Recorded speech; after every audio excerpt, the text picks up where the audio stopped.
So I've played Paiste cymbals for 40 years. So I mean, it's my sound. You know, it's become my sound. Like DW drums I've played for 40 years. Started at the same time. It's just so much part of me and my sound and personality, and I can express myself best when I'm playing these instruments that are home to me, you know. The thing I love about Paiste from the start was consistency. This ride cymbal is the same one that I use at home, and it is incredibly close to the sound. Of course, it's not absolutely the same, but it says the same thing. It's like creating the same color. I love that about Paiste. It's not, you don't have to like search and search and search for years. Where's that ride cymbal the holy grail of ride cymbals? No, it's here.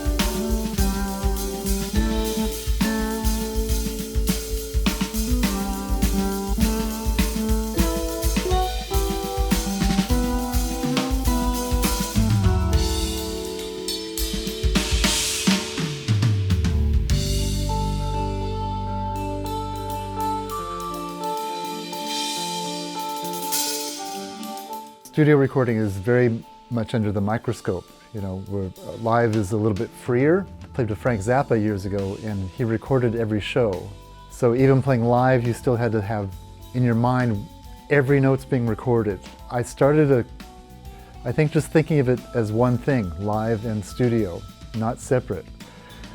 So I didn't change my sound when I played live versus the studio, at least to go in with, you know. But you can hear everything. I mean, obviously there's a mic on every drum, there's room mics, but and even when they get the drum sound, they're testing everything. So I think clarity is one of the things that I go for. The Paiste cymbals help with that, you know. The cymbals I choose, and well, the Paiste line anyway, I think even with the crashes, who often, you know, can share some frequencies, but like a 16-inch crash, 18-inch crash, there's a pretty big pitch difference, and that helps with clarity with recording, and it also helps clarity with live playing.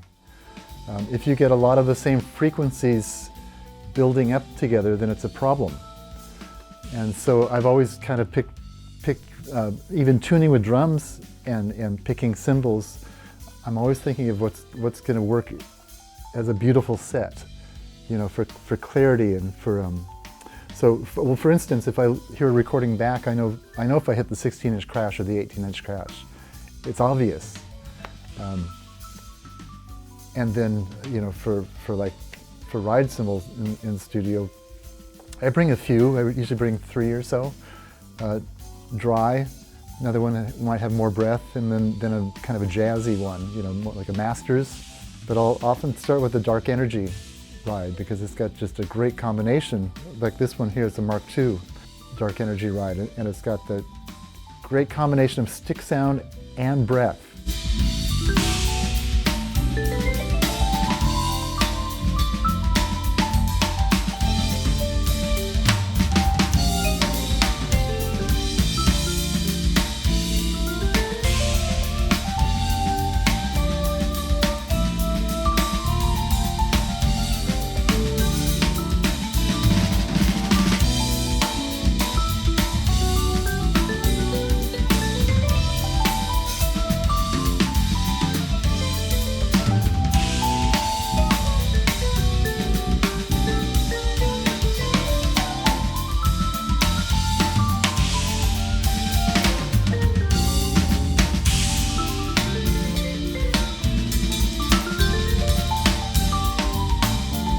For me, I'll start with the Dark Energies.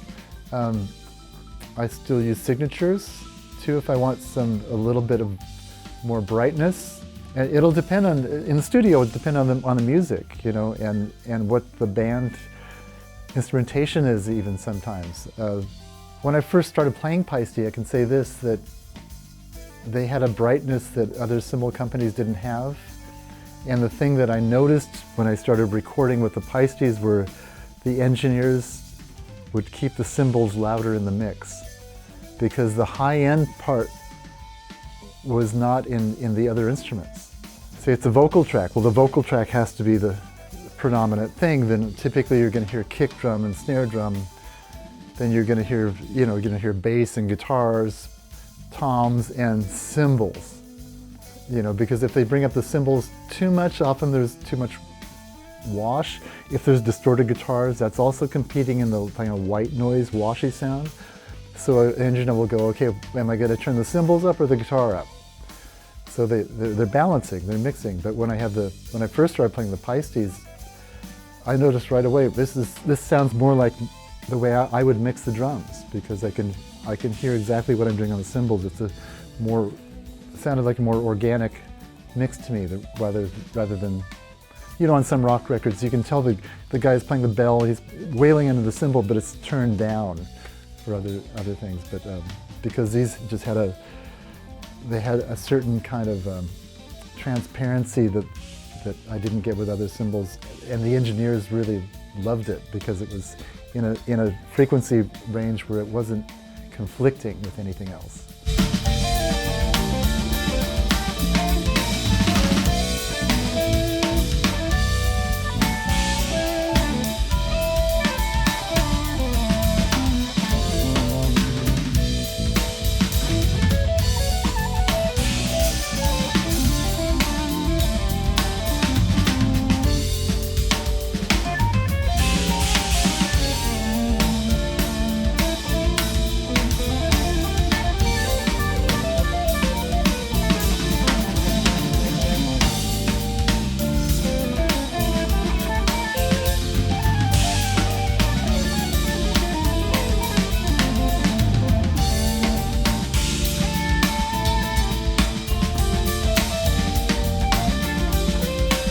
Well, when you play as a drummer, the first thing obviously you work on your technique and you work on your grooves, make sure everything feels great. That's the most thing, to bring the best feeling to the music, whatever the music is.